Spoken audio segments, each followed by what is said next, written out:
Go సంరక్షణ లక్ష్యంగా కాశ్మీర్ నుంచి కన్యాకుమారి వరకు చేపట్టిన మహాపాదయాత్ర తిరుపతికి చేరింది. మన దేశానికి వ్యవసాయం వెన్నెముక అయితే వ్యవసాయానికి గోవు వెన్నెముక అని, గో సంరక్షణతోని మానవ మనుగడ సాధ్యమని భావించి అఖిల భారత గో సేవ ఫౌండేషన్ ఆధ్వర్యంలో గత ఏడాది సెప్టెంబర్ 27న కాశ్మీర్ నుంచి ప్రారంభించిన గోరక్ష మహాపాదయాత్ర 124 రోజుల్లో 3512 కిలోమీటర్లు ప్రయాణించి తిరుపతి చేరింది.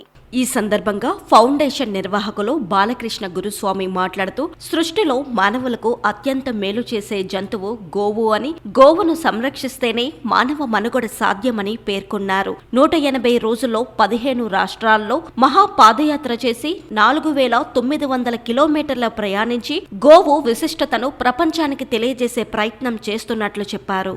గోరక్షణ, భూరక్షణ, పర్యావరణ రక్షణ కోసం కాశ్మీర్ నుండి కన్యాకుమారి వరకు గోరక్ష మహాపాదయాత్ర 4900 కిలోమీటర్లకు పైగా పాదయాత్ర, 6 నెలలు 14 రాష్ట్రాల్లో దేశీవాలి గోవులను రక్షించాలని చెప్పి ఈరోజు 124 రోజుల తర్వాత కశ్మీర్ లాల్ చౌక్లో సెప్టెంబర్ 27న బయలుదేరిన పాదయాత్ర ఈ గోమాత తన గోజాతిని రక్షించుకోవడానికి 6 నెలలు పుంగనూరు ఆవుతో పాదయాత్ర చేస్తున్నాము.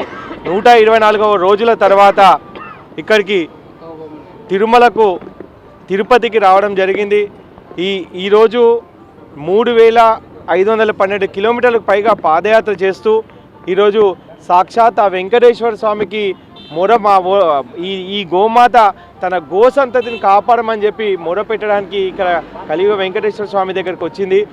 మీ అందరికీ ఒక విజ్ఞప్తి, ఈరోజు ఈ భూమి పూర్తిగా, ఈ పాదయాత్ర ఉద్దేశం ఒకటే, ఈ భూమి పూర్తిగా రసాయనకాలతో నిండిపోయి ఉంది. ఈ భూమిపై రామాయణ మహాభారత కాలం నుంచి కూడా మనము పంటలు పండిస్తున్నాం.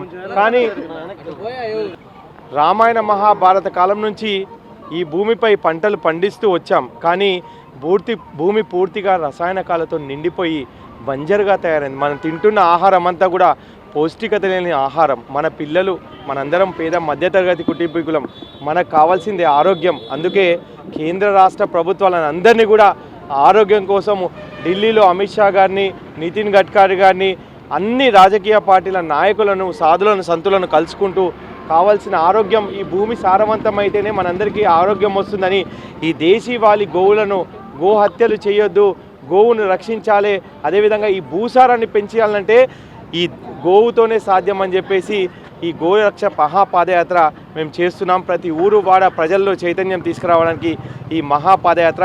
ఈరోజు జపాన్ లాంటి దేశాల్లో ఆవు పేడతోని మిథేన్ అనే లిక్విడ్ తయారు చేసి రాకెట్ లాంచ్ చేయడం జరిగింది.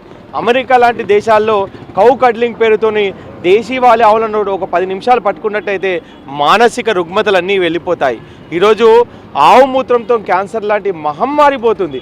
ప్రపంచంలో మానవునికి మేలు చేస్తున్న ఏకైక ప్రాణి ఈ గోవు. ఈ గోవు ఏ కులానికి చెందింది కాదు, ఏ మతానికి చెందింది కాదు, ఏ పార్టీకి చెందింది కాదు. ఇది విశ్వానికి సంబంధించింది. ఈ ప్రకృతి బాగుండాలంటే, ఈ భూమి బాగుండాలంటే ఈ దేశీవాలి గోవుల రక్షణ ఖచ్చితంగా మనందరి బాధ్యత.